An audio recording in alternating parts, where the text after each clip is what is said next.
Ladies and gentlemen, I'm here tonight to tell you a very strange story. A story so strange that no one will believe it.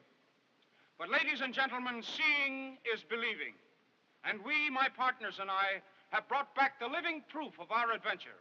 An adventure in which 12 of our party met horrible death. And now, ladies and gentlemen, before I tell you any more, I'm going to show you the greatest thing your eyes have ever beheld.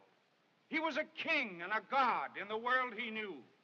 But now he comes to civilization, merely a captive, a show to gratify your curiosity. Ladies and gentlemen, look at Kong, the eighth wonder of the world. Hello and welcome to the review.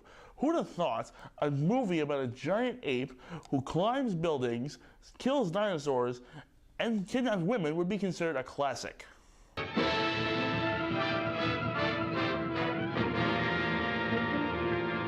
The film opens up in New York City in 1933 as we see a ship with filmmaker Carl Denham, played by Robert Armstrong, who performs amazing in his role. But you've got a reputation for recklessness that can't be glossed over. And then you're so secretive. Good Lord, you talk as if I never brought anybody back alive. And he is trying to get a woman for his next picture, but he is denied.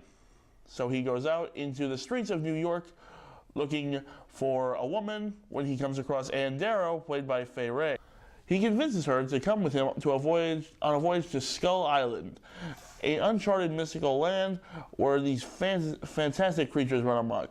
But first, let's meet the love interest, a man named Jack Driscoll, played by Bruce Cabot. He's one of those rough and tough sailors who doesn't want women on his ship, as you can see here. I think this is awfully exciting. I've never been on a ship before.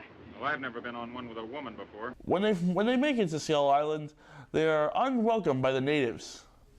The chief of the island wants them to sacrifice Anne to their god Kong, but when they refuse, the natives of the island kidnap Anne and they sacrifice her to Kong.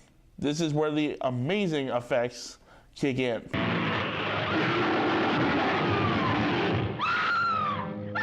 So Denham and his crew go in to rescue Anne.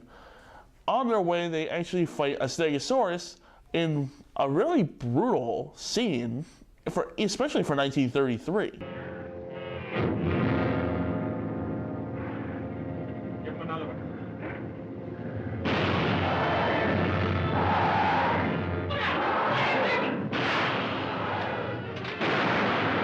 And now let's come to the second most iconic moment in this film, where King Kong fights a Tyrannosaurus Rex with one of the best finishing moves that he has ever done.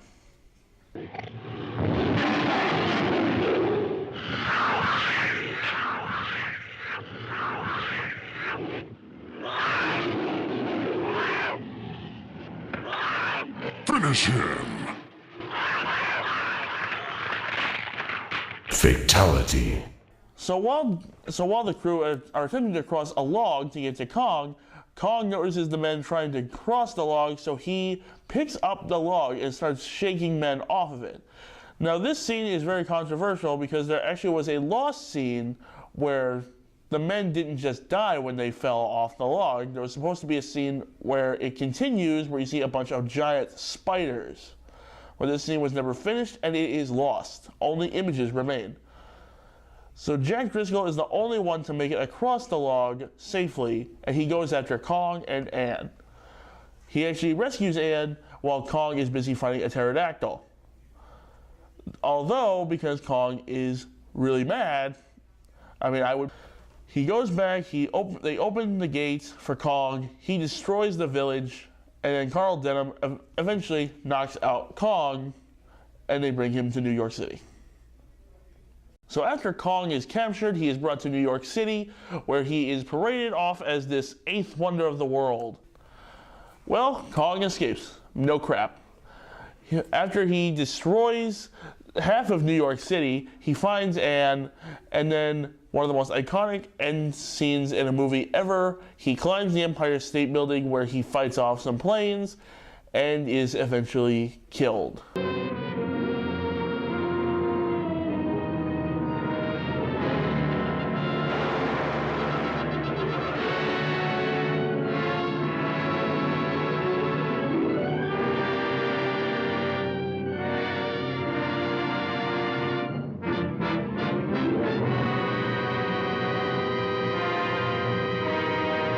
Well, that's King Kong. And is it a masterpiece? Yeah. This movie is a masterpiece in every meaning of the word. I cannot praise this movie enough, especially for its effects. Its acting is amazing. I cannot praise this movie. One thing that always makes me mad is film teachers always like to praise Citizen Kane as one of the best movies of all time, and it is. It's a good movie. But give Kong some credit. It came out a decade earlier, and it's still being looked over. So if you have the chance, watch it, and be expecting a Skull Island review in the future.